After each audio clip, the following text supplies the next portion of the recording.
a map of Syria. And here you can see Suwaida right here in the south. Okay, this is where the Druze are located. Here are the Golan Heights, occupied by Israel.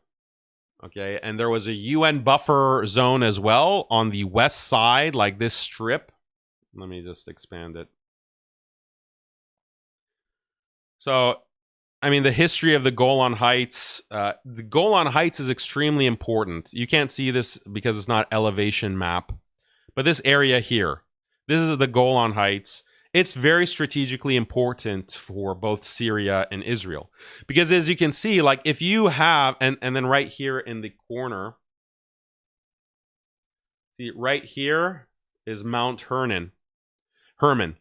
This is a critical point because if you occupy Mount Hermon, you can launch anything you want straight into Damascus. You can bomb Damascus at will.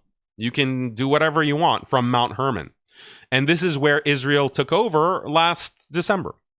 As HTS made its march to Damascus, Israel also made its march to Mount Hermon, and now they control this critical point. But all of the Golan Heights is important for Israel's strategy. Why? Because it's the source of 30% of Israel's water.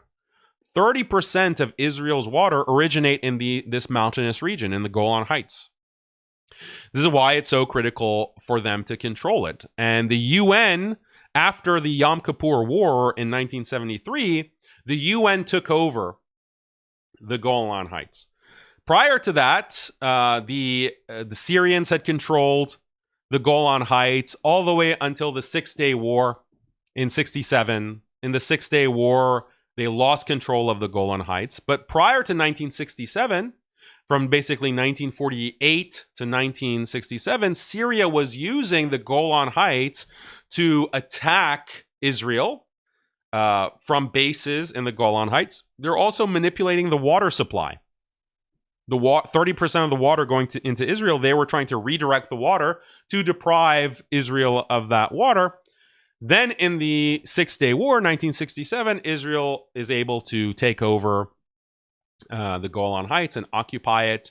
Then in 1973, with the Yom Kippur War, Syria is able to retake it. And then they come to an agreement. The UN has to step in and create an agreement that this will be a UN-controlled, United Nations-controlled region, so that neither Israel nor Syria controls it. Then in 1981, Israel once again comes and occupies it. Israel comes and occupies it, and Syria is not able to repel that. And that's been the situation up until this day. In Donald Trump's first administration, he said that he recognized for the first time, the first country, the U.S., recognized that Golan Heights belongs to Israel. Prior to that, Israel was in violation of the UN and contrary to international law. But the United States, in Donald Trump specifically, recognized that Golan Heights belongs to Israel. But there was still like a UN buffer zone. It was like a thin strip. A thin strip right here. This was the UN buffer zone. And then last December, Israel moved in and took control of that buffer zone as well. And then Mount Hermon as well. So all of that is being controlled by Israel. And then what did Israel start doing? Pushing into Quneitra, pushing into Suwaida, Dar'a. This whole region, okay, is controlled now. This is all controlled by the IDF. And you heard what Netanyahu said. This is the permanent policy. No Syrian force can come south of Damascus. So now do you see? It's crazy. This is all Israel territory now. This is a disaster. This is a disaster.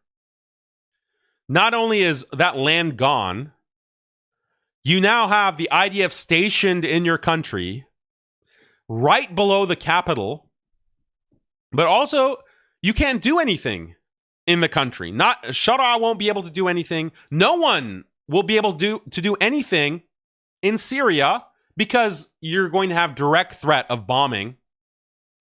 You don't even need bombing at this point. The IDF can just drive right into Damascus unopposed. You don't have tanks. You don't have any kind of ability to repel that. So this is a huge... Basically, the whole country is now under Netanyahu's thumb. Can someone explain to me how that's not the case? So what they want is to just cut up Syria. Okay, we're just going to cut it up. Semi-autonomous states that can be occupied and controlled. This is now the reality.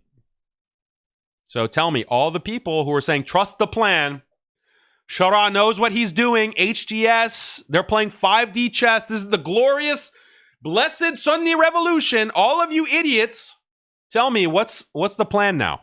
Because up until yesterday, you were telling us to trust the plan. Everything is going according to plan. Well, the plan has led to this. Has led to the entire country being under Netanyahu's boot. Is that what you were anticipating? Is that what you wanted? Is that what you intended? Was that where the plan was supposed to lead? So explain. Explain. But now those people, the loud voices who are beating their chests, they're quiet now. They're very quiet because everyone can see. Everyone can see this disaster. This is a pure disaster.